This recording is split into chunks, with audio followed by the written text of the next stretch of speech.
En tant que la nation de Jésus que vous êtes, j'aimerais partager avec vous aujourd'hui sur le thème « Provoquer la faveur divine ». Nous, en tant que la nation de Jésus, l'un des aspects les plus importants sur lesquels les gens nous connaissent, c'est comment Dieu nous favorise, d'une manière ou d'une autre.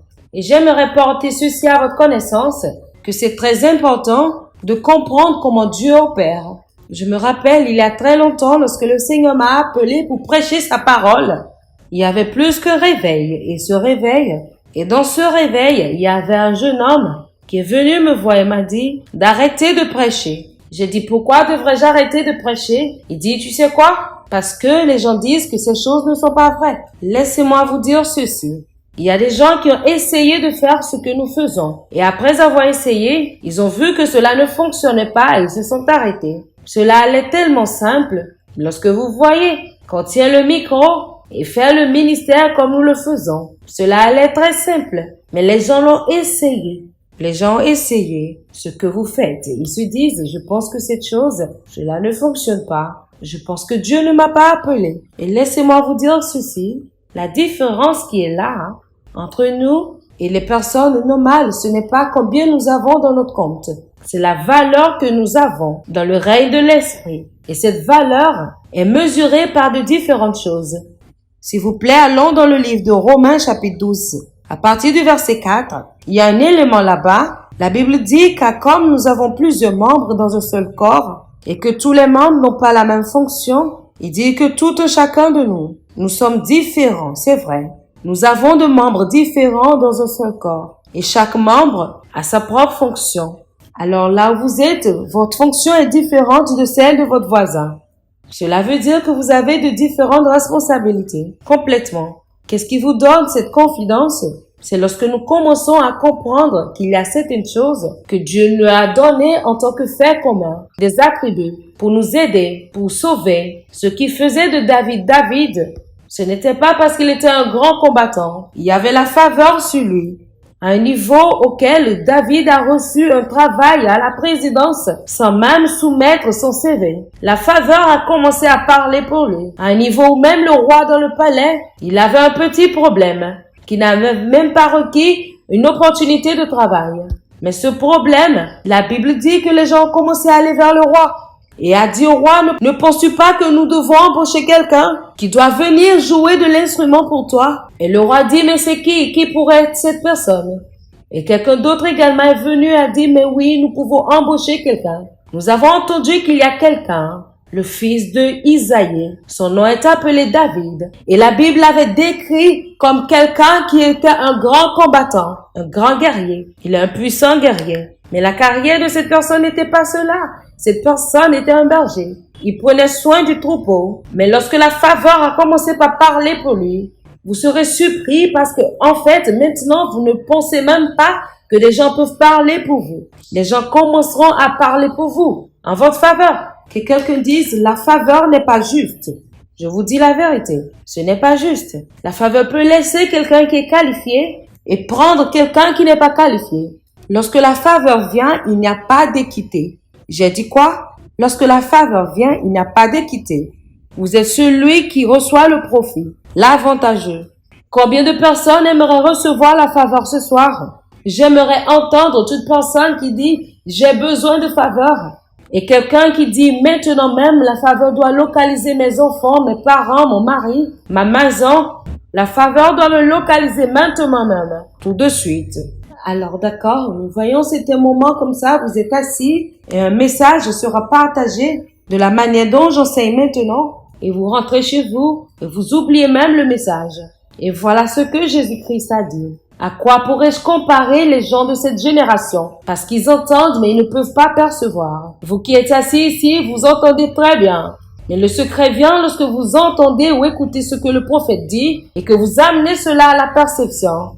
Cela est appelé le plaidoyer, la capacité d'utiliser la perception de quelqu'un, ou votre propre perception plutôt, pour un agenda particulier et vous assurer que vous partagez cela, pas seulement dans votre entourage, mais partout. Il y a quelques jours, j'étais dans une classe. Je faisais certains cours avec l'université Harvard et j'étais en classe et nous étions en train d'étudier les 7 implantations du leadership.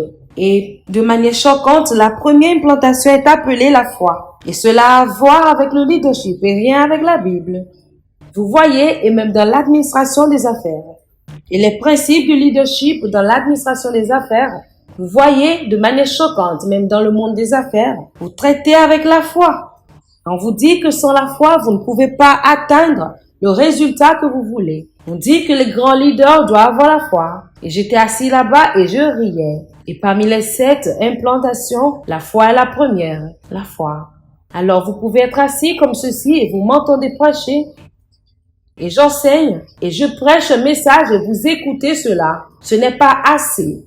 Mais ce qui fait la différence, c'est la perception. Qu'est-ce que le prophète essaye de communiquer? Vous voyez, c'est pour cela que la Bible dit que le royaume de Dieu est comparable à un homme qui a une semence.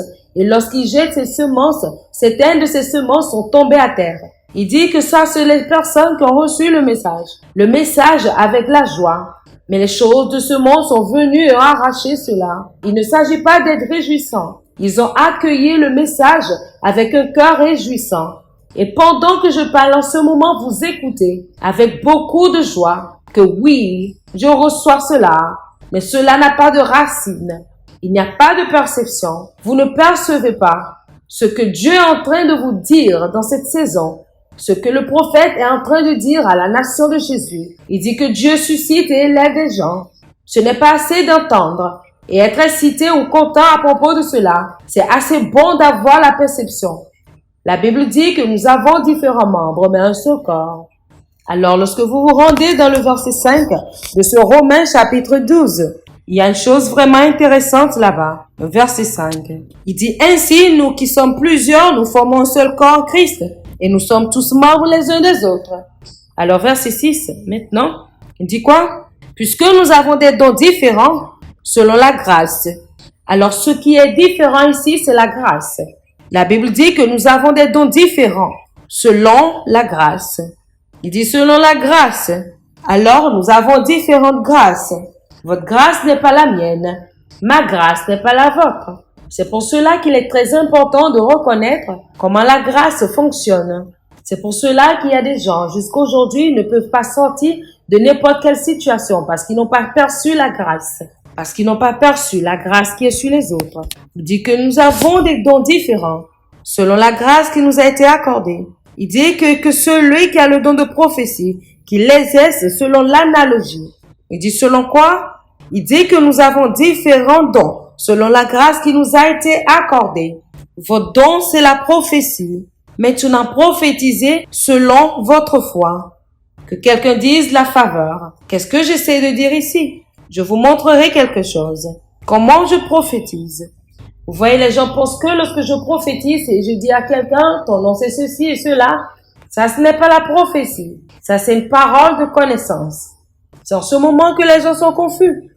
Ça c'est une parole de connaissance. La prophétie, c'est lorsque je vous dis maintenant que d'accord, je peux dire votre nom et tout cela, là où vous venez. Lorsque je dis, d'ici l'année prochaine, tu auras un enfant garçon. Maintenant, votre famille regarde, tout le monde entier regarde, tout le monde regarde.